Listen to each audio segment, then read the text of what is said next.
आज Doubtnut app download करें।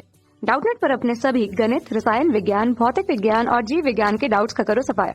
बस प्रश्न की फोटो खींचो, एक ही प्रश्न को क्रॉप करो और तुरंत वीडियो सोल्यूशन पाओ। अभी डाउनलोड करें। प्रश्न है, विभिन्न बैंकों द्वारा जारी किए गए एटीएम कार्डों की संख्या को नीचे दी गई सारणी में दिखाया गया है। इन आंकड़ों से पाई आरेख खींचिए। ठीक है, यहाँ पर हमें बैंक का नाम और यहाँ पे एटीएमओ की कुल संख्या दी हुई है। ठीक है, तो सबसे पहला बैंक क्या है? आईसीआईसीआई बैंक, जिसमें एटीएम कार्डों की संख्या कितनी है? 510। स्टैंडर्ड चार्टर्ड बैंक में 480, एसबीआई में 450, सिंडिकेट बैंक में 420, बैंक ऑफ महाराष्ट्र में 300। ठीक है, तो सबसे पहले हम क्या करते हैं, कुल एटीएम कार्डों की संख्या निकाल लेते हैं। तो कितना हो जाएगा ये? 510 प्लस 480 प्लस 450 प्लस 420 प्लस 300, इन सबको जोड़ेंगे ये कितना मिल जाएगा? 2160। तो कुल एटीएम कार्डों की संख्या कितनी हो गई? 2160। ठीक है, अब ये जो सारणी है इसको मैंने एक बार फिर से यहाँ पर बना लिया। अब यहाँ पर जैसे कि पहला बैंक क्या है? ICICI bank. इसमें कार्डों की संख्या कितनी है? 510। तो पाई आरेख में इसके अनुसार हमें क्या चाहिए होगा? कोण चाहिए होगा इसके संगत। तो क्या हो जाएगा? आईसीआईसीआई बैंक में कार्डों की संख्या कितनी है? 510 गुने कुल कोण कितना होता है पाई आरेख का? 360 डिग्री, बटे में कुल एटीएम कार्डों की संख्या कितनी है? 2160। ठीक है, तो यहाँ से क्या होगा? इस जीरो से ये जीरो कट गया। ठीक है, अब ये जो 216 है वो 6 से कट जाएगा। ठीक है, हमें पता है कि 6 गुने 6 गुने 6 क्या होता है? 6 गुने 6 गुने 6 होता है 216। तो यहाँ से अगर इसको हम क्या लिख सकते हैं? 36 गुने 6 बराबर 216। तो इसको अगर हम 6 से काटेंगे तो कितना आ जाएगा? 36। और इसको 6 से काटेंगे तो कितना आ जाएगा? 60। ठीक है, अब ये फिर से 6 से कट जाएगा 6 बार में, और ये कट जाएगा 10 बार में। ठीक है, अब ये जो 10 है वो 2 से कट जाएगा 5 बार में, और ये 6 कट जाएगा 3 बार में। अब ये जो 51 है, 51 को 3 से भाग लगाएंगे तो कितना आ जाएगा? 17 आ जाएगा। तो यहाँ से क्या बचा? 17 गुने 5। तो 17 गुने 5 कितना हो गया?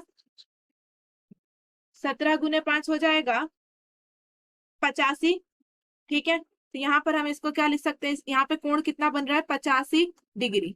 इसी प्रकार से हम स्टैंडर्ड चार्टर्ड बैंक के लिए हम कोण निकालते हैं। तो यहाँ पर कार्डों की संख्या कुल कितनी है? 480 गुने कुल कोण कितना बनता है? 360 डिग्री, बटे में कुल कार्डों की संख्या कितनी है? 2160। तो यहाँ से भी क्या हो जाएगा? इस जीरो से ये जीरो कट जाएगा, 36 से ये 216 कट जाएगा कितनी बार में? 6 बार में, और 6 से ये 480 कट जाएगा 80 बार में।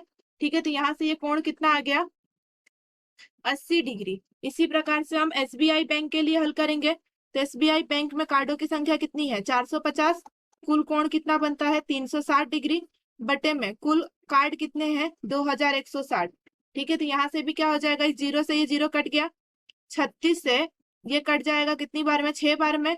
6 से ये 450 को अगर 6 से भाग लगाएंगे तो यहाँ पर ये कितना आ जाएगा? 7 और 5, अर्थात ये कट जाएगा कितनी बार में? 75 बार में। तो यहाँ से कोण कितना आया? 75 डिग्री। ठीक है, इसी प्रकार से हम सिंडिकेट बैंक के लिए हल करेंगे।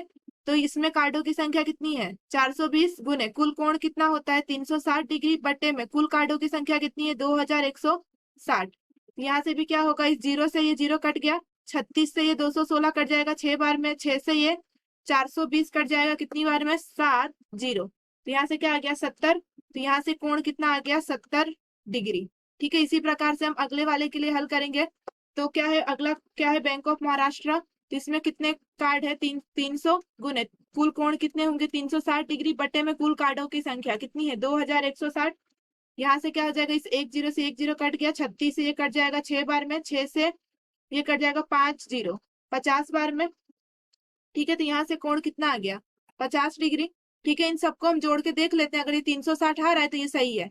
ठीक है, तो 70 प्लस 50 120, और 120 प्लस 80 कितना हो जाएगा? 200। 200 प्लस 85 क्या हो जाएगा? 285, और 285 प्लस 75 कितना हो जाएगा? 360। ठीक है, अर्थात ये जो कोण के मान आए हैं ये सही है। ठीक है, अब हम क्या करेंगे?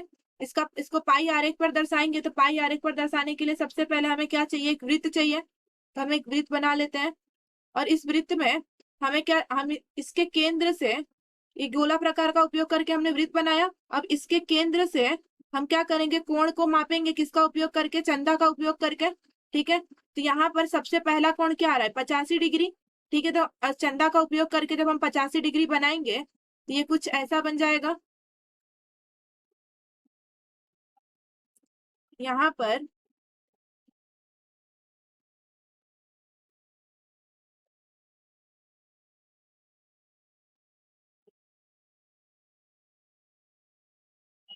ये कुछ इस प्रकार से बन जाएगा।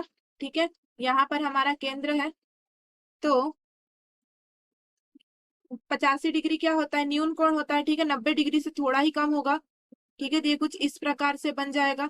अब उसके बाद क्या है, 80 डिग्री, फिर 75, फिर 70। ठीक है, तो 80, 75 और 70 बना लेते हैं। तो 80 क्या होगा, 85 से थोड़ा ही कम होगा। ठीक है, तो वो कुछ इस प्रकार से बन जाएगा।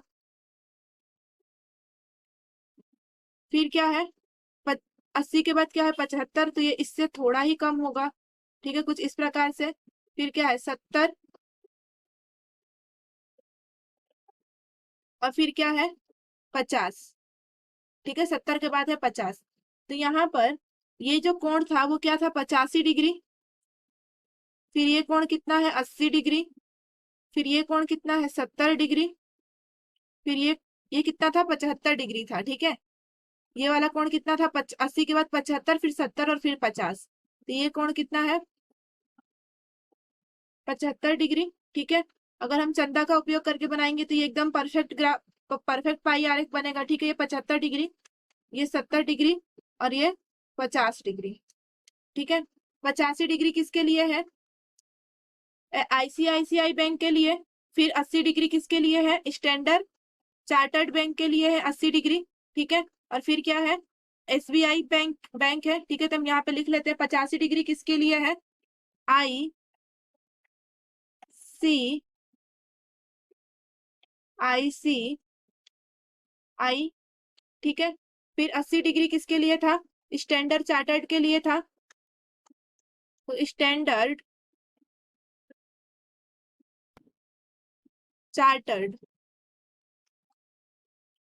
ठीक है, फिर 75 डिग्री किसके लिए है, एसबीआई। फिर 70 डिग्री किसके लिए है, 70 डिग्री है सिंडिकेट बैंक के लिए। और फिर 50 डिग्री है बैंक ऑफ महाराष्ट्र के लिए। ठीक है, तो 70 डिग्री में हम क्या लिख देंगे, सिंडिकेट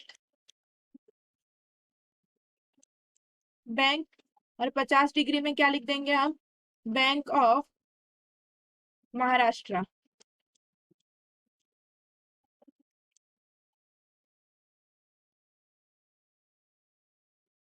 ठीक है, तो ये हो गया हमारा पाई आरेख। ठीक है, तो ये हो गया हमारे प्रश्न का सही उत्तर। कक्षा 6वीं से 12वीं से लेकर नीट, आईआईटी, जेईई वो एडवांस के लेवल तक 1 करोड़ से ज्यादा छात्रों का भरोसा। आज ही डाउनलोड करें डाउटनेट ऐप या व्हाट्सएप करें अपने सारे डाउट्स 8400 400 400 पर।